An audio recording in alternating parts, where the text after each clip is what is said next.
Managing People. It's going to be presented by its co-founder and VP of Product, Christian Soli, and the name is Beacon. Welcome, Christian, please.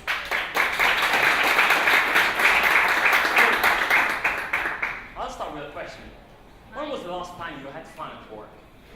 Really? Okay. When was the last time you had fun at work? Not this kind of fun, but this kind of fun. The kind of fun where you are so engaged in what you do that you forget you're hungry, you forget you're sleepy, you don't feel the time passing by. You know, it's like when you call your kid for dinner and he doesn't even hear you. Professor Parker called that hard fun, suggesting that when things are hard, they're fun. But how does this exactly work? They need to be rightly hard, not too hard, because then we become stressed and anxious. We know we have all been there. But not too easy, because then we become bored quite fast indeed. The magic happens when the matching between skills and challenge is perfect in an environment with clear goals, good feedback, and that foster learning. And this, it's what it needs to happen. Not just in games, even in education, in work, where we spend 1/3 of our life. And companies should start providing this environment to people. Otherwise, they quit. Especially now, especially the millennials. Or if they don't quit, they just stay there disengaged, and you know, I think that is even worse. Hi everyone, I'm Christian Dolly. I'm a consultant, behavior consultant, a game designer, and a co-founder of Beacon Force. Our mission is to help companies and managers nudge their people towards intrinsic motivation and flow state. How we do that? By asking them a couple of questions every single day. And then crunching all this data with a proprietary algorithm into a dashboard that give management a practical and easy to access framework to understand what's happening in their environment, but most of all, give them actionable recommendation in order for them to take action before it's too late, when there is still time. We target a 300 billion market, combining traditional firm consulting and the technological interface of the new engagement app. Our business model is very simple, $20 per user per month. And our product has already been validated on the market. We've been on the market for 4 months, and we have collected 2,500 users in companies ranging from the Fortune 500 to small, medium enterprises to even one of the big 4 of consulting who is using our product. And we did that without a single dollar spent in advertising and marketing. Now we are seeking fundraising to scale the market and hit the big target. Behind Beacon Force there is Millennium Mind, a consulting company specialized in organizational behavior and organizational development, and Horsa, an ICT company specialized in integrated corporate solutions. You know, we think a new era of management has begun, but not for everyone. Just for those who know the time has come, and we want to reach out to those companies and managers to make this happen together now. Thank you.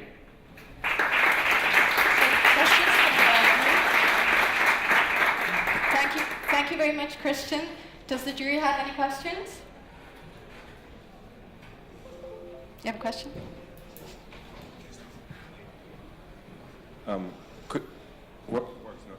Could you describe a little bit who your target customer is? Is it more the small SMB company, the big corporate, and how you address them in terms of sales and marketing?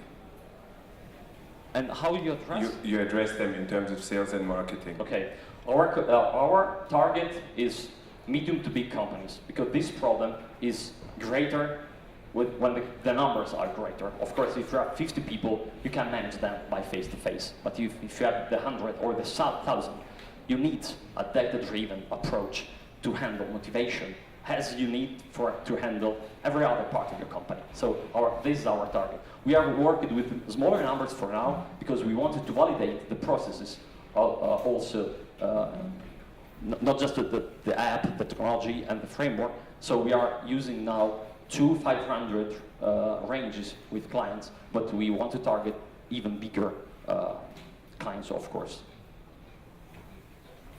Thank you. More questions? Yeah. No? Yeah? I guess it's a follow-up to George's question, which is how are you acquiring them, right? Like you define them, now how do you acquire them? What type of strategies have you put in place to acquire these 2,500 users, which are? So, for this phase, that was the early adoption stage, when we wanted to test the product on the field, we just used our business contacts. Luckily, behind Beacon Force, there were 2 companies already with big shoulder on the market. Millennium Minds had a consulting experience, and Horsa had a very good range of clients. So we choose, and we were chosen by the best ones, in order to create the best validation possible. So this for that stage. Then, for the next round of the product, we will build a global market approach with proper marketing and marketing campaign as appropriate, of course. But like we didn't need it now because we wanted to be present in every client in order to validate the process as well. Thank you very much, Christian. Yes, one last question. How do your customers or you measure the success of your tool? Based on which KPIs? Yeah. The first success is when people recognize themselves in the profile and manager recognize their team in their profiles. So the first is to give a real reading situation for the managers. And then the measurement of the value is done by mostly retention of talents and recruiting of the good talents, because it's all in the people now. I mean, we are in the era when the difference is made by the people, because the products are already the best ever run. The market has been studied up and down in every direction. So the difference is how your people are to bring your product to success. That's it. Thank you, Christian. And a round of applause for him.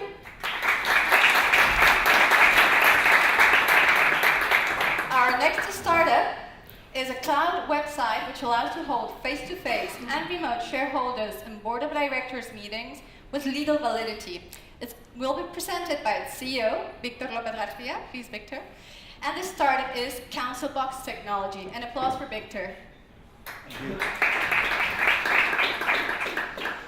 Hello everybody, my name is Victor Lopez and I'm going to introduce you Councilbox, the online corporate meetings with legal validity. All over the world and in every country, the law establishes the celebrating of corporate meetings several times a year. In Councilbox, we are changing the way of managing, celebrating, and attend to the corporate meetings.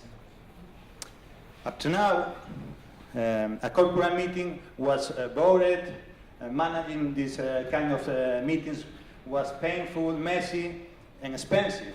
A lot of thousands of executives spending a lot of time traveling far away from their teams and away from their families. That's important. But if we could make the corporate meetings easier, faster, and cheaper, but that is what in Councilbox we have been working in. Councilbox is a tool for those organizations which need to hold corporate meetings in a legal security environment. It allows the fulfillment of every single process in only one platform. Call for the participants, automatic management of the proxy vote, in-person and remote participation, electronic voting, automatic writing and approval of the meeting minutes with electronic signature. No need to install any kind of software from anywhere and any device. Councilbox is the first legal tech startup using blockchain technology for critical security environments. This is obtained and well-balanced and full-time with lawyers, software developers, experts in marketing and business development, and one expert in international expansion.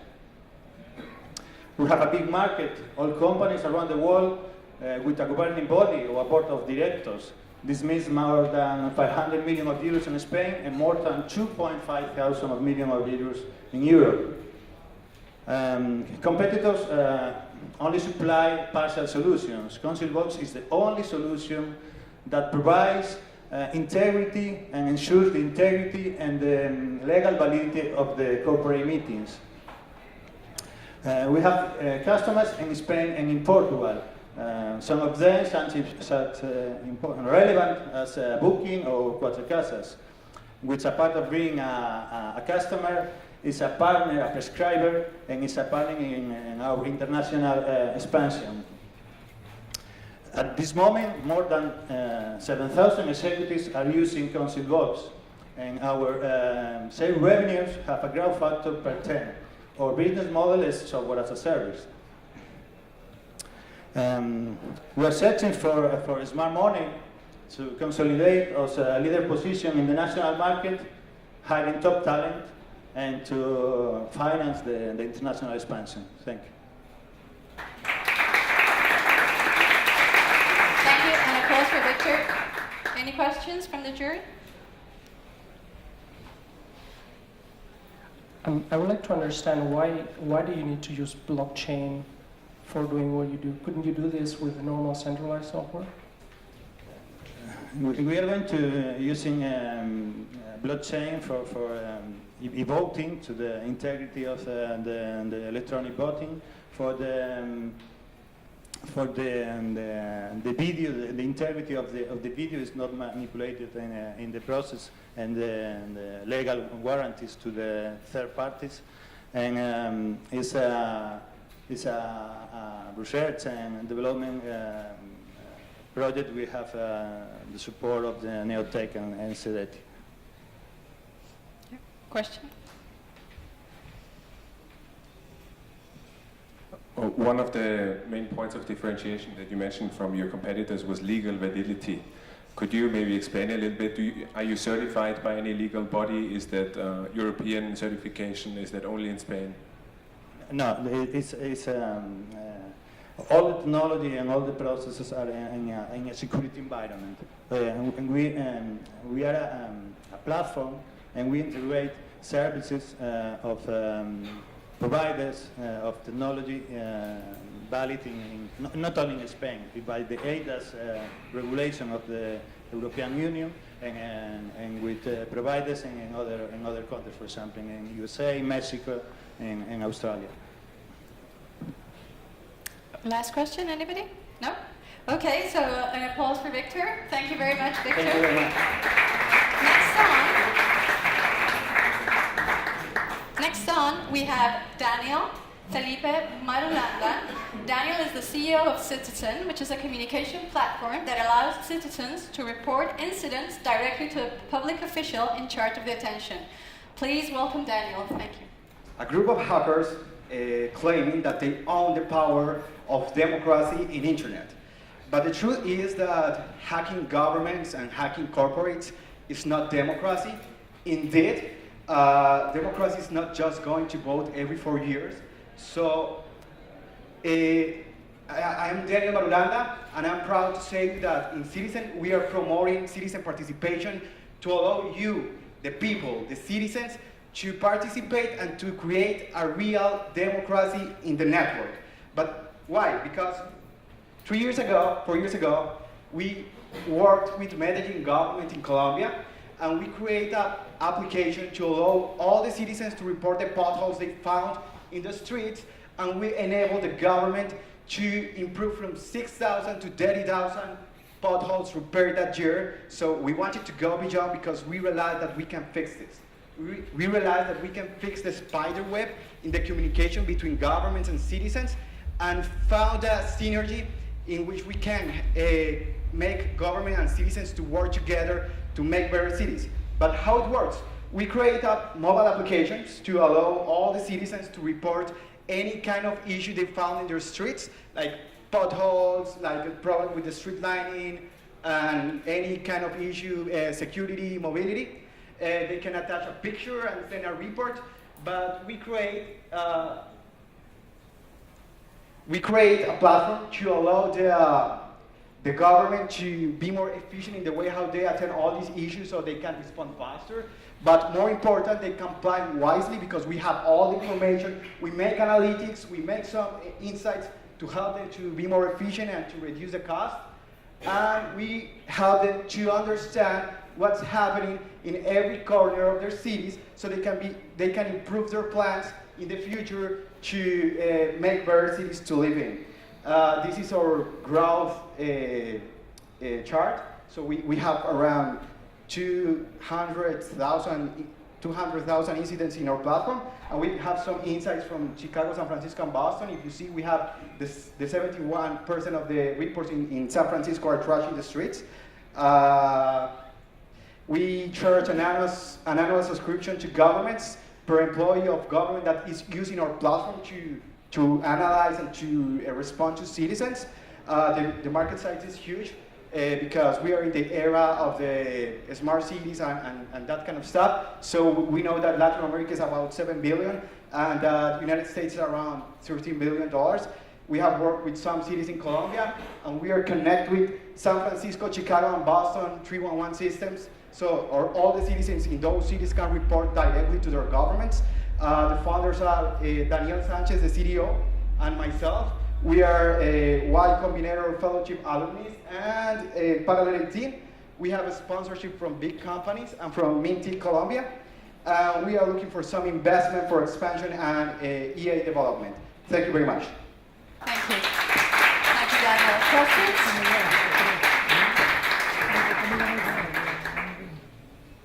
You know that selling to government and municipalities is quite difficult. How are you going to address that issue?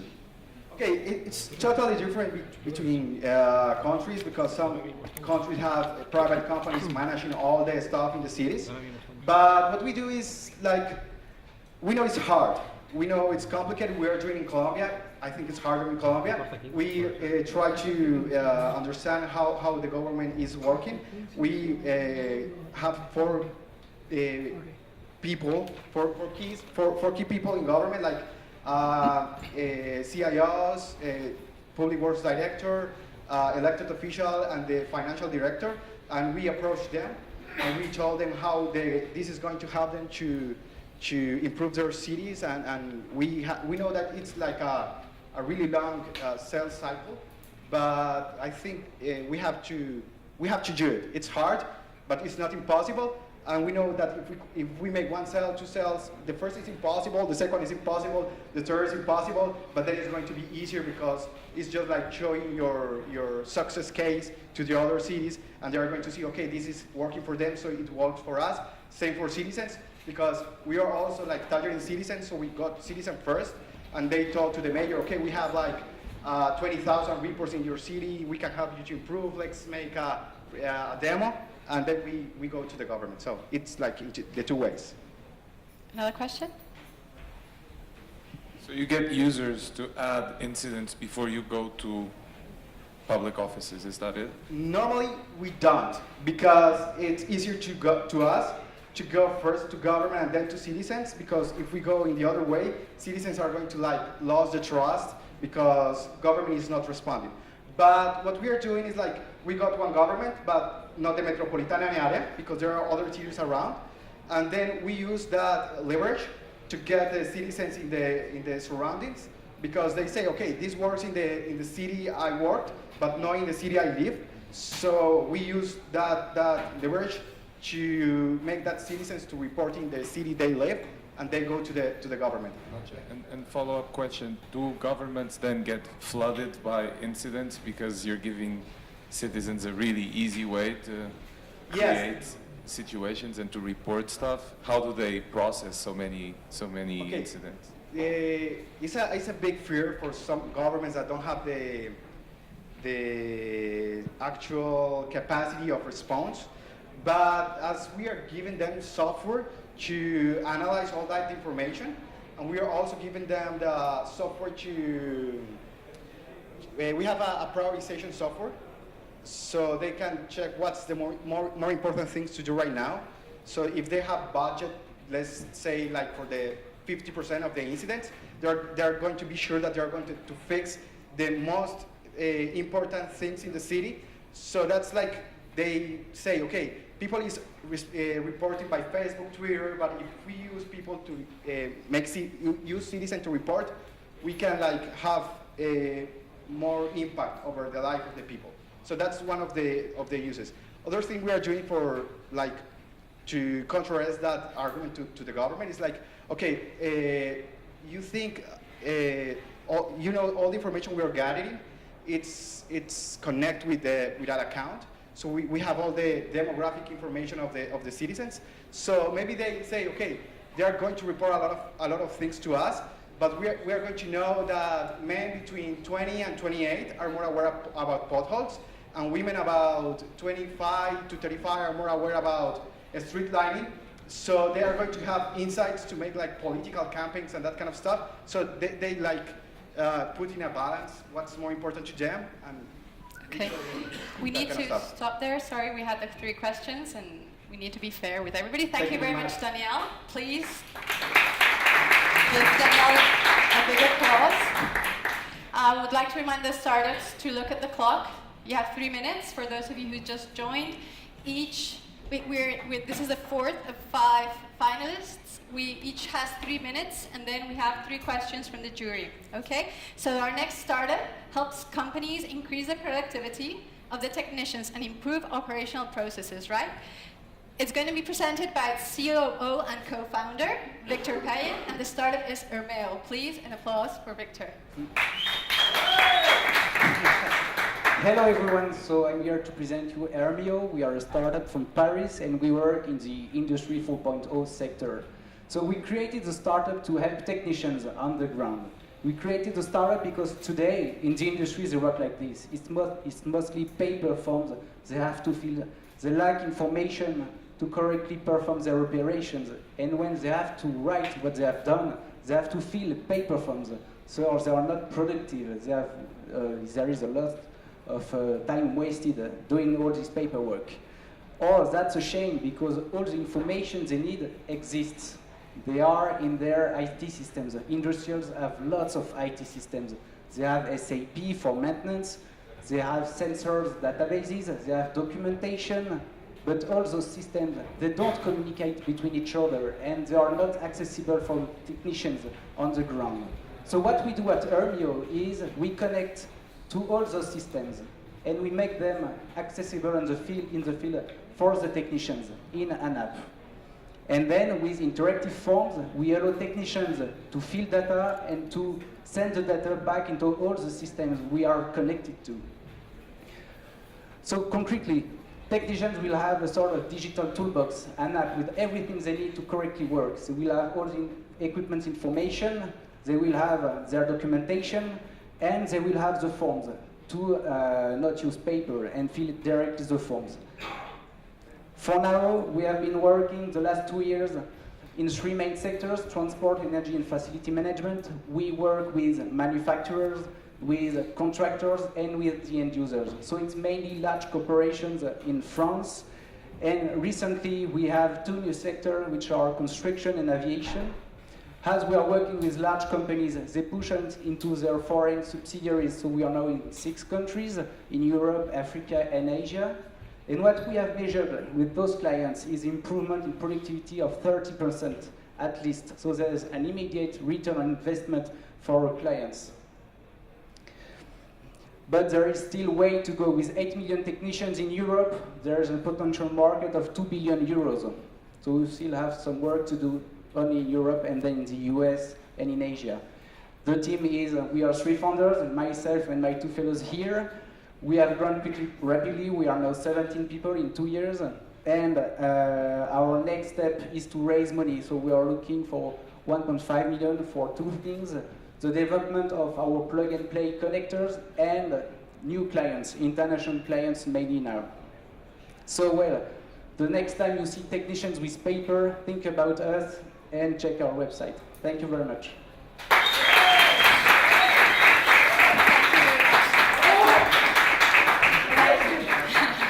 Thank you very much, Victor. Questions for Victor? Can you maybe talk a little bit about your business model and your pricing? Yeah, business model is simple. It's like Spotify. It's a subscription per user. And pricing, it depends on the volume of users. It starts at 49 euros per month. And for large volumes, it decreases. So on average, it's like 25 euros per technician. And how many installed or how many active users do you have at the moment? Yeah, so we have 25 clients.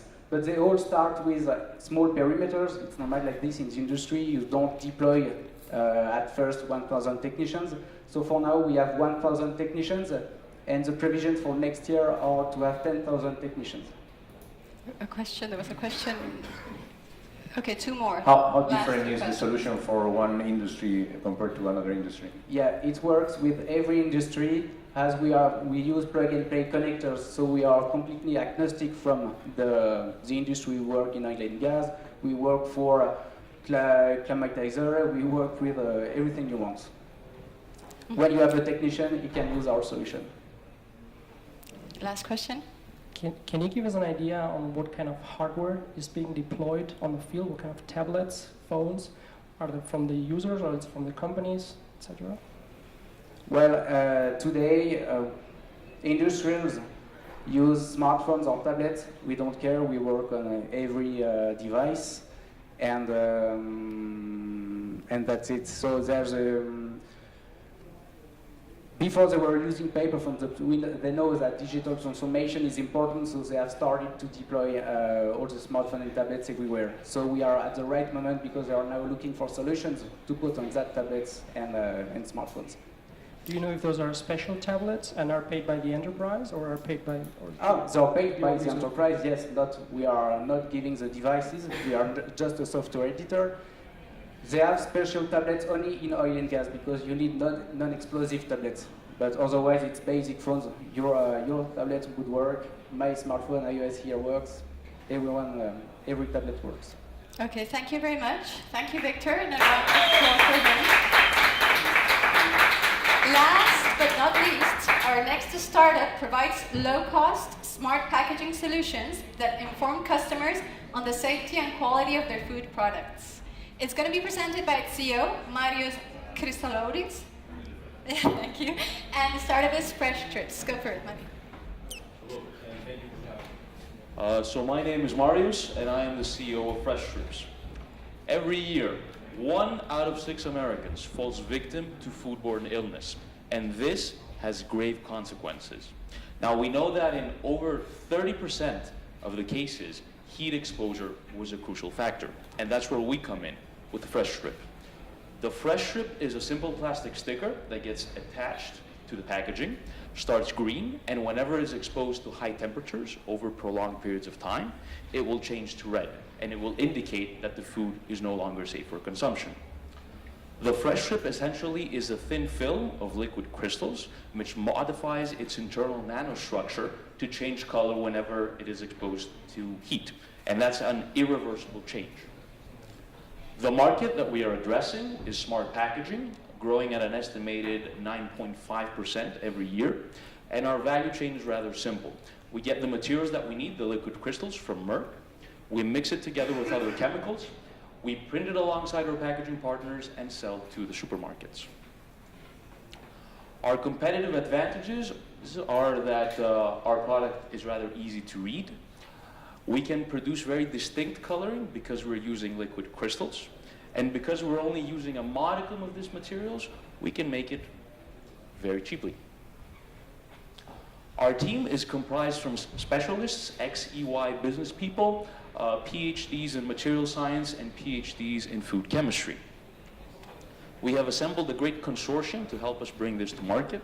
So we have Merck providing us with funding and materials, the University of Eindhoven, which is providing us with the sensor tech, the University of Athens, which is providing us with the food tech, EY supporting us in business, and High Tech Excel out of Eindhoven is providing us with the innovation support that we need. In just under 1 year, we've managed to assemble a consortium to help us scale up our technology. We have 7 LOIs, including one from the Ahold Delhaize group in supermarkets. We have over 250K in non-dilutive funding so far, and 6 awards. Our next steps include limited rollout with supermarkets on secondary packaging and consumer packaging after that. So we have the team, we have the market, and we have the tech. Select us to be the winner of this track, and we'll make you proud. Thank you very much.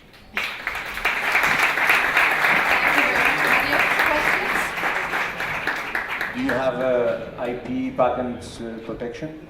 Of course. We have filed for 2 patents. Sorry, we can't hear him. 1, 2. We have filed already for 2 patents regarding materials, printing,